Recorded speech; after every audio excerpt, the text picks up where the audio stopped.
Болката во половината е напорна и нервозна.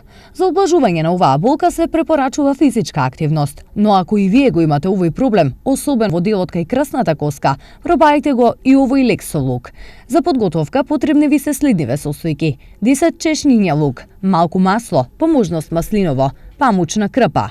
Начин на подготовка. Најпрво исчистите го, па пропржете го лукот во малку масло. Така подготвениот лук поставете го на болното место. Нека стои најмалку 3 часа, а терапијата повторувајте ја неколку дена без прекинување. Најдобар ефект ќе постигнете ако пиете и напиток од лук и млеко, а него ќе го подготвите ако изблендирате 4 чешњиња лук и го измешате со 200 мл млеко. Течноста ставете ја на оган додека да почне да врие, а потоа за неутрализирање на мирисот додадете мед по желба.